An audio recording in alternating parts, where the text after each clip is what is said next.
Good morning students, welcome to the class. एक ये first part है role of media chapter number 4।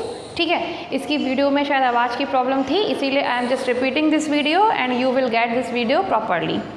तो इस चैप्टर में हम क्या पढ़ेंगे, अभी हमने थर्ड चैप्टर तक गवर्नमेंट के बारे में पढ़ा, ठीक है ना।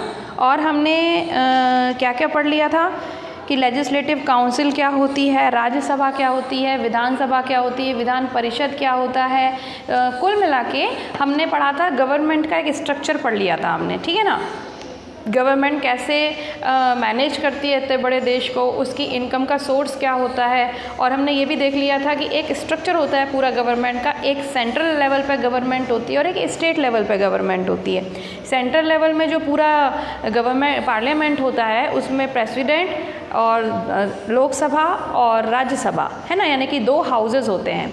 और इसी तरीके से हमने स्टेट लेवल पे देखा था कि गवर्नर, विधानसभा और विधान परिषद होता है, ठीक है। तो ये सब हमने पढ़ लिया था। अब हमारे पास जो नेक्स्ट टॉपिक है वो है रोल ऑफ मीडिया। अब पहली बात तो ये कि मीडिया होता क्या है और उसका रोल क्या है। तो मीडिया क्या होता है हमने देखा था ना, हम देखते हैं कि टीवी में आप देखते हो, आप इतना तो समझते ही होंगे कि मीडिया क्या होता है। मीडिया जो वर्ड है वो मीडियम टाइप लगता है ना, मीडियम से कहीं ना कहीं कनेक्टेड है। और मीडियम होता है किसी चीज़ के थ्रू कुछ होना। तो मीडिया के जो पर्सन्स होते हैं वो एक्चुअली गवर्नमेंट और सिटीजन्स के बीच में एक ब्रिज की तरह काम करते हैं, ठीक है। और आपको पता है गवर्नमेंट जो भी रूल्स बनाती है, जो भी कुछ वो रूल्स एंड रेगुलेशंस नए लाती है, कोई नया लॉ आता है हमारे देश में, यानी कि what ever the government do for the citizens welfare and for the Nations welfare, वो हमें कैसे पता चलता है। तो आप देखो, या तो आप न्यूज़पेपर से पता करते हो, या आप मैगजीन्स पढ़ के पता कर सकते हो, या तो फिर आपको टीवी चैनल से पता चलता है, नेट से पता चलता है, यही सब चीज़ें होती हैं। तो ये जो सारी चीज़ें होती हैं वो मीडिया में आती हैं, ठीक है। मीडिया में क्या क्या गवर्नमेंट ने किया, और साथ में जब गवर्नमेंट ने कर दिया वो तो ठीक है, हम तक पहुंच गया, लेकिन फिर सिटीजन्स की क्या रिएक्शन है। क्या होता है जब कोई गवर्नमेंट कोई लॉ बनाती है तो या तो सिटीजन्स खुश हो जाते हैं कि वाह यार ये हमारे वेलफेयर के लिए, और कभी कभार उससे डिसएग्री भी होते हैं, ठीक है, कि नहीं ये ठीक नहीं लग रहा है। तो पीपल क्या सोचते हैं, सिटीज़न ऑफ कंट्री क्या सोचते हैं, हम लोग नागरिक क्या सोचते हैं, ये भी गवर्नमेंट को कैसे पता चलता है, थ्रू मीडिया ही पता चलता है। कैसे पता चलता है वो हम सब इसमें पढ़ेंगे। हम अभी स्टार्टिंग में बस आपको इतना बोलूँगी कि हमारे पास जो फंडामेंटल राइट्स हैं उनमें से एक राइट है हमारे को कि right of speech and expression, right of freedom कि हम अपने स्पीच को, अपने एक्सप्रेशंस को, जो भी हम सोच रहे हैं उस पर हम रिएक्ट कर सकते हैं। लेकिन वो रिएक्ट कैसे कर सकते हैं, कुछ शांतिपूर्ण तरीके से कर सकते हैं। ऐसा नहीं कि दंगे फसाद करने लगे। अगर हमें गवर्नमेंट की कोई नीति, कोई पॉलिसी, कोई रूल अच्छा नहीं लगता है तो लोग क्या करते हैं, धरना देते हैं, रैलीज निकाल सकते हैं। इस तरीके के काम करके जो भी हम रिएक्शन देते हैं, अच्छा या गलत, तो वो गवर्नमेंट को कैसे पता चलता है, थ्रू मीडिया पता चलता है, ठीक है। तो पेज नंबर 137 पे हम ये चैप्टर शुरू कर रहे हैं। इसमें देखिए यही लिखा हुआ है, we all know by now that democracy is a form of government in which people are powerful. अभी हमने ये सब पढ़ लिया था कि जो डेमोक्रेसी होती है उसमें लोगों को बहुत ज़्यादा पावर प्रोवाइड की गई है। वो डायरेक्टली तो नहीं बट इनडायरेक्टली गवर्नमेंट के हर काम में इन्वॉल्व होते हैं। क्यों? क्योंकि हम ही उनको चुनते हैं, हम ही इलेक्शंस के थ्रू, उनको वोट के थ्रू उनको वहाँ भेजते हैं, और वो इस बात के लिए प्रेशराइज होते हैं, वो इस बात के लिए कहीं ना कहीं रिस्पॉन्सिबल होते हैं गवर्नमेंट में कि उनको कोई भी जो काम करना है वो पीपल वेलफेयर के लिए करना है। अदरवाइज़ उनको अगली बार गवर्नमेंट में रहने का मौका ना मिले, ऐसा भी हो सकता है, ठीक है ना। तो ये सारी बातों के कारण जो गवर्नमेंट होती है वो भी प्रेशर में रहती है, ठीक है। अच्छा, इसके बाद if the elected candidates do not perform well, then in the next elections they are voted out. Exactly. People have the right to know about the plans and the functions of the government. ठीक है, यही सब मैं जो बता रही हूँ आपको, वही सब इसमें लिखा हुआ है। तो this is the media. What? It is like a bridge in between the government and the citizen of a country. ठीक है।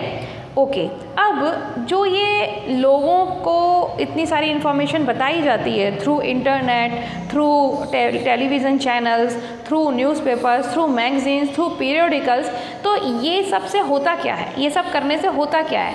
क्या होता है कि भाई पहली बात, लोगों को गवर्नमेंट की सारी पॉलिसीज़, जो भी लॉज बनाए जा रहे हैं उनके बारे में जानकारी मिलती है, उसके हिसाब से लोगों की एक ओपिनियन बनती है, पीपल्स ओपिनियन, ठीक है, या ओपिनियन ऑफ पीपल। ये सेकंड जो पॉइंट है आपका वह यही है कि what all can public opinion achieve. तो ये पब्लिक की जो ओपिनियन बनती है उससे होता क्या है, अब आप समझ सकते हो कि उससे क्या होता है। अगर गवर्नमेंट की किसी पॉलिसी के कारण, किसी लॉ के कारण मतलब पॉजिटिव ओपिनियन बनती है, लोग उससे खुश हो जाते हैं, तो गवर्नमेंट को क्या फ़ायदा है कि नेक्स्ट टाइम उसको वोट मिलने वाले हैं, ठीक है। लेकिन अगर किसी पॉलिसी से, किसी लॉ से पीपल की ओपिनियन गलत बन जाती है, नेगेटिव बन जाती है कि नहीं, वो एग्री नहीं होते हैं, तो क्या हुआ, गवर्नमेंट तो टेंशन में आ गई, क्योंकि अगली बार के उसके वोट खतरे में आ गए। तो कहने का मतलब ये है कि सिर्फ गवर्नमेंट को चलने ना चलने की बात नहीं है, बात ये है कि लोगों की जो ओपिनियन है वो इसीलिए ज़रूरी है, इसीलिए इम्पॉर्टेंट है, क्योंकि उससे गवर्नमेंट को भी काम करने का एक रास्ता मिलता है, एक उनको एक गाइडेंस मिलता है कि हमने जो किया वो क्या वेलफेयर के लिए सही है, क्या पीपल उससे खुश हैं। अगर नहीं, ऐसा कुछ गड़बड़ होती है, तो वो अपने लॉज में, अपनी पॉलिसीज़ में कुछ सुधार कर सकते हैं, उनको थोड़ा सा चेंज कर सकते हैं। उनको ये चीज़ समझ में आती है कि हमने जो करा है या हमने जो करने की कोशिश की है उससे लोग खुश होंगे या नहीं होंगे, लोग अपनी ज़रूरतें पूरी कर पाएंगे कि नहीं कर पाएंगे, ठीक है। तो ये बहुत इम्पॉर्टेंट है। आप सोच सकते हो आप कि मीडिया कितना इम्पॉर्टेंट रोल अदा करती है, उसका कितना इम्पोर्टेंस होता है किसी नेशन को चलाने में, ठीक है। इसी बारे में हम इस चैप्टर में पढ़ेंगे, ठीक। और एक और बात जो होती है कि who is the link between the government and public opinion, तो ये आपको समझ में आ गया कौन है इन दोनों के बीच में लिंक। गवर्नमेंट और पब्लिक ओपिनियन के बीच में जो लिंक है वो मीडिया ही तो है, और तो कोई नहीं है। तो हम यही सब पढ़ेंगे इस चैप्टर के अंदर। तो नेक्स्ट मैं आपको पढ़ाऊँगी मीडिया एंड टेक्नोलॉजी, तो ये मैं आपको सेकंड पार्ट में मिल जाएगा। तो ये वाला जो पार्ट था, फर्स्ट पार्ट जो, तो ये थोड़ा सा उसमें वॉइस थोड़ी डिस्ट्रैक्ट हो रही है, ये आप रिपीटेड पार्ट में पढ़ लेना, कुछ खास नहीं था इसमें, सिर्फ एक इंट्रोडक्शन था चैप्टर का, और नेक्स्ट वीडियो से आपको कंटिन्यूसली मिल ही रही है मटीरियल, ठीक है।